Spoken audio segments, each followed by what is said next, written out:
Quincy Delight Jones Jr. was born in Chicago, Illinois, on March 14, 1933. His father, Quincy Delight Jones, was a carpenter.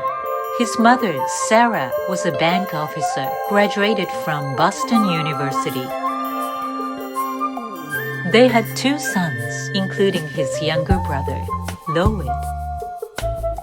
At age 7, after his mother developed a schizophrenic disorder, she went to a mental hospital.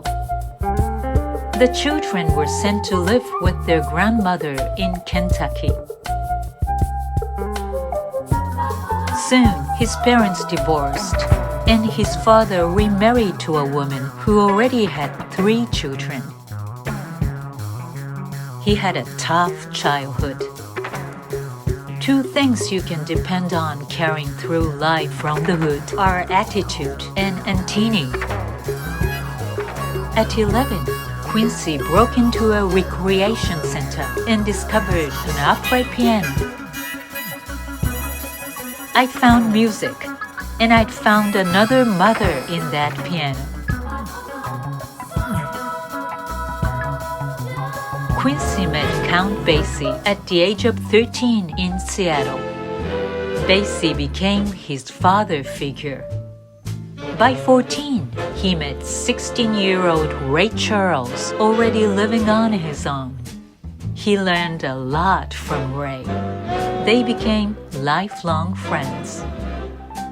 He experienced Toscanini for the first time at 15 and felt the divine force from the symphony. Quincy attended Garfield High School, where he met his first wife, Jerry, then started to play trumpet. He received a music scholarship to Seattle University, then transferred to the Berklee College of Music. Quincy dropped out from Berklee after Lionel Hampton invited him on tour with his band. He started his own life as a musician. On the tour, in those days, black people had no place to stay. So one day, he had to sleep in a funeral home in a room full of caskets. During that period, he became friends with Malcolm X, who was a drug dealer for the band. At 23, he served as musical director for Dizzy Gillespie's overseas big band tour. Jones released his first full-length album as a band leader. His first daughter, Jolie, was born. And on the tour to Brazil, Lalo Schifrin told him about Bossa Nova movement. Then worked for Berklee Records. During his staying in France, Jones studied under Nadia Boulanger, the legendary tutor. She later recalled, "My most influential pupils were Quincy and Stravinsky." He once was living next door to Picasso. They often dined together. 25-year-old Jones worked with Sarah Vaughan and released a big hit album, Vaughan and Violins. Back in America, he released an album including the soul bossa nova. He had a brief affair with Carol Reynolds, who once was my voice teacher in Tokyo. They had a daughter, Rachel. When I visited her apartment, she showed me her daughter and grandchildren's pictures. At 28, he became the first African-American vice president of Mercury Records. In 1964, Frank Sinatra hired Jones to arrange and conduct an album with Count Basie. Frank took me to a whole new planet, a world of entertainment. will color all my dreams. He was invited by film director Sidney Lumet to compose the soundtrack of the Pawnbroker. His first marriage fell apart, and he married his second wife, Ulla, with whom he had 2 children. The house Quincy and Ulla wanted to buy was then owned by a film director, Polanski, and his wife Sharon. Jones' hairstylist was same as Sharon's, Jay Sebring. He was invited to Sharon's party, and he said he would come, but he changed his mind. Next morning, he found out that Sharon and Jay were murdered by Manson family.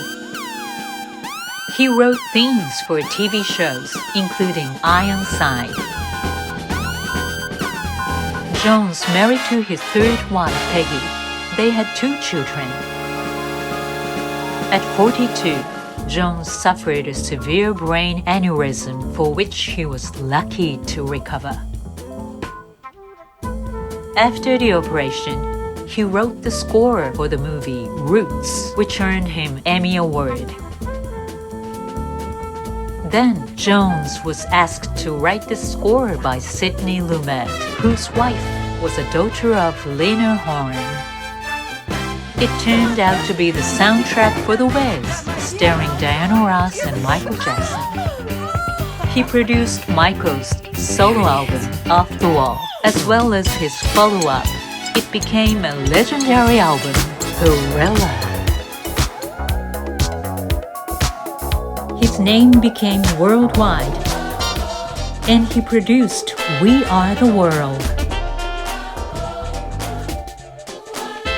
Same year, he worked on Steven Spielberg's film The Color Purple, which won 11 Oscar nominations. Then, his last collaboration with Michael, Bad. His landmark 1989 album, Back on the Block. All great music comes from the street someplace. There is no difference between a gutter in Vienna in 1850 and a gutter in Harlem today. I've always been turned on by a simmering musical stew. I achieved in both a cross-cultural and a cross-generational sense in this album. I would contend that Jones then helped to start Vibe magazine, which became a hip-hop Bible. Around this period, he was having a relationship with Nastasia Kinski, and they had a daughter named Kenya. He came to Japan, and I happened to meet him at the backstage of Blue Note Tokyo. In 2018, a documentary entitled Quincy was released by Netflix.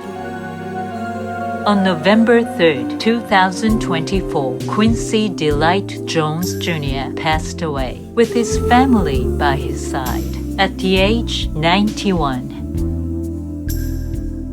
Ray Charles once recalled,